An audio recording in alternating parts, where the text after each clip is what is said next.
Yo guys, this is my new page called Visual Crime Report, and it's basically where I'll be bringing you all my insights into the murder trials that I've covered and I'm busy covering as part of my job as a crime reporter. I work here in beautiful Cape Town where the High Court is situated, which means that there's tons of high profile cases coming through, but I wanted to kick off this series with a fascinating and yet sad story of the murder of a 57-year-old woman called Gill Packham. She went missing one morning in February 2018. The culprit? Well, unfortunately, like most of these situations, it was her husband. He was a general manager at an affordable cool drink company called Twizzer, and his name was Rob Packham. It turns out he was having an affair with another woman at the time of his wife's murder. So let me take you through the evidence the state had against Packham, who obviously denied that he had ever murdered his wife.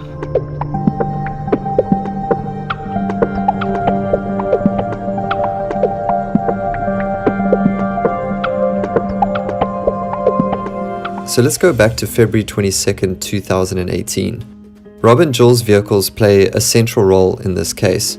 Gill Packham drove a green BMW, an older model from the early 2000s. Her husband Rob drove a white Audi Q5 SUV. The couple resided in their 4.5 million rand house here in Riesling Street in Constantia. Gill normally leaves for work in her green BMW around 7 a.m. and arrives at 7:30. But on this morning, she didn't show up. CCTV footage, however, shows her car driving away from their home on Riesling Street at 7:34 a.m. The green BMW has no number plates, and the driver appears to be a white male, seemingly wearing a hat. According to the state, he matches Rob's description. But the first time an eyewitness would see Rob is at 9:45 a.m. when Rob arrives late at his workplace in Belleville. He switched his phone on at this point and he received a call from his distressed daughter regarding Gill's disappearance. Rob says he then went to look for Gill in places that were special to the couple. The next big moment is at 2 p.m. that afternoon, when an eyewitness testified that he saw a green BMW without any number plates parked here, a few hundred meters from the Packham house. The eyewitness said a man matching Rob Packham's description was sitting inside the BMW, banging his fists on the steering wheel. Shortly after this incident, at 2:15, we see Gill's car again on CCTV footage. Gill at this point had been missing for 7 hours, yet the green BMW is recorded driving along this road. The state alleges that cell phone records show that at this exact time, Rob's cell phone links him to the area where the BMW is captured on CCTV. But Rob says he continued his search of Gill all day, and at 6 p.m., exhausted, he ended up at his sister's house in Tokai. They had dinner and discussed the alarming news. At around 9 p.m. that night, Rob leaves his sister's house, and shortly after this, an eyewitness living next to the Dip River train station sees a man running away from a burning BMW. The man gets into his car, which is said to be a white SUV, and speeds away from the scene. The witness would later point Rob Packham out from a 12-man lineup as the man running away from the burning BMW. The eyewitness calls the police, and inside the boots of the vehicle, they find Gill's body. Police capture the tire marks left behind from the white SUV seen leaving from the crime scene. A tire print expert testifies that the tracks reasonably match the tires on Rob's Audi Q5 SUV. Upon investigation, police also find spots of Gill's blood inside the garage at their home on Riesling Street. The state also revealed that Rob and Gill were seeing a therapist for 5 months before her murder. This came after Rob admitted he had had an affair with another woman. So that's the state's case. Pretty thorough and lots of solid evidence. Now it was up to obviously Rob and his defense to come up with some sort of counter-argument to say that it wasn't him, that it was apparently some workers that were working opposite their home that morning or that week. I mean, he was looking for any sort of excuse to say that it wasn't him, and he was shocked and dismayed. The most interesting part of this case for me was when he took the stand. It doesn't normally happen in these cases, but regardless, he did take the stand, and I was very excited to capture every moment of it because I wanted to see how he was going to explain away the fact that he changed his tires. So here he took the stand, and please take note, especially when it comes down to the tires, how his hands start to shake when he's under pressure. Rob testified that he left his home at 7:30 a.m. on the morning of Gill's disappearance. However, 4 minutes later, at 7:34 a.m., the state says a man matching Rob's description was seen driving Gill's vehicle on CCTV footage. When I left home, I went the other way. I did not come this way. I was heading down to Main Road to the motor dealership, so I did not come around the corner to where this house is. But you don't know who's driving the white vehicle at that time? No, I don't.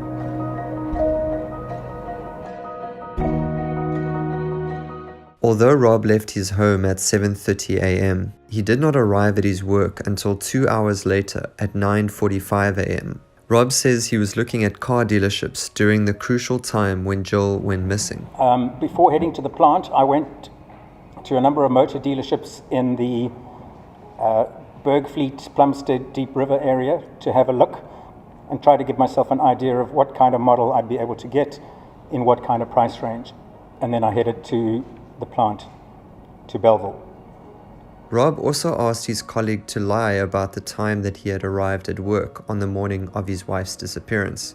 What I asked him to do, very clearly, although he obviously must have misunderstood, was to keep an eye out for Gill, such that if she came to the plant, he should just let her know that I had been there from about 8:30, but I had now gone to look for her, as well as saying if she called, if he could give her the same message.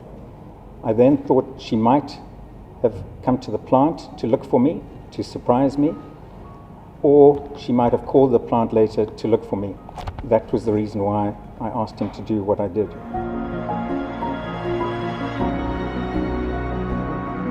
A set of tire prints were found at the Dip River railway station, where Gill's car and body were found. Police photographed Rob's car's tires a day after Gill's murder, and an expert testified that the tire prints at the crime scene matched the tires on Rob's car. However, 6 months later, the police took a second batch of photographs of Rob's car tires, and they found that the tires had been changed. What I want to ask you about the motor vehicle is, having known that the police want access to the vehicle, not knowing exactly what they want at it, presuming that they want to look at the navigation system, why did you go and change the tires to the vehicle? I beg your pardon? Why did you go and change the tires to the vehicle? Milady, I don't follow the question. I did not change the tires on my vehicle. I object to that question and the insinuation. I think your evidence in court yesterday was, Mr. Packham, that they'd gone around taking photographs of your vehicle with their cell phones, correct? On the 23rd? On the 23rd, that's what I said, yes. So you see, and I'm referring you, those photographs, the back of your vehicle, photo 2 of Exhibit E, the tires of your vehicle, photos 3 and 4 of Exhibit E, the inside of your vehicle, photo 5 of Exhibit E. Correct? I see the photos, but I don't know that that is my vehicle. I'm confused. Mr. Packham, it is admitted. I can object. Answering and is interrupted again. Mr. Packham, what is your answer when you say you don't know if these photographs are of your vehicle? Well, the pictures I can see of my vehicle with the number plates, I know that's my vehicle. Mm-hmm. If you show me a picture of a tire, I don't know that that's my vehicle. I honestly don't, milady. You now tell the court that you don't know whether this is your vehicle. I said I recognize the number plate and know that that's my vehicle. This picture of these tires, I can't comment on. I honestly don't know what you're saying. So contrary to your admission at the start of the trial, you're now disputing the originality of these photographs. I'm saying I can't comment on them and confirm that it's my car. Yes. The other photographs are of it's your garage, it's your car parked in your garage. I've just said photos 1 and 2. Sorry? I've just said that, yes. Okay, photo 5 is of the inside of your car. Do you admit that? You're nodding, but you're not answering for the record. That looks like the inside of my car, yes. In fact, it is. I can see it's my garage. So. And photo 6 is of a bed somewhere in your house. Is That's that correct, yes. Yeah. So all the other photographs are taken at your house, which you admitted, just the 2 of the tires, you don't know that that is yours. That's what I said, yes, my lady. After Rob's defense closed their case, the judge ruled that he was a crafty, competent liar, and he was found guilty and sentenced to life imprisonment. He is currently serving his term in Drakenstein prison. The accused has shown to be an accomplished liar and deceiver, who deceived his wife and to an extent his paramour, as well as his family. I mention these aspects as it is relevant to his credibility, aspects that show that the accused was a crafty, competent deceiver who was living what has been shown to have been a selfish, destructive double life. After the accused wove webs of deceit for years, he finally removed his wife, probably in anger when she was interfering with his work and multifaceted life. I think at this stage the accused can just stand up because I'm now dealing with an evaluation of his testimony.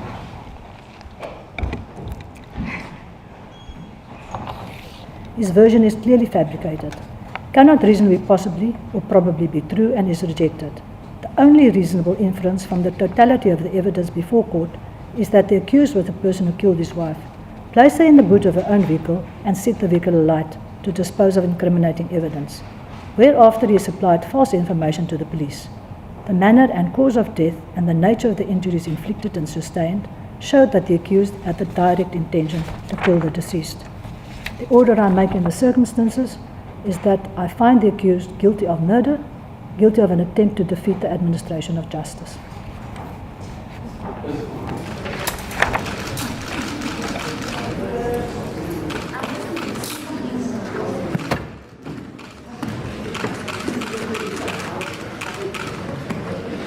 So that's about it for the first episode of this series. I'm going to be bringing you a few more, so please subscribe and like this page, and you'll be able to see a lot more coming from me.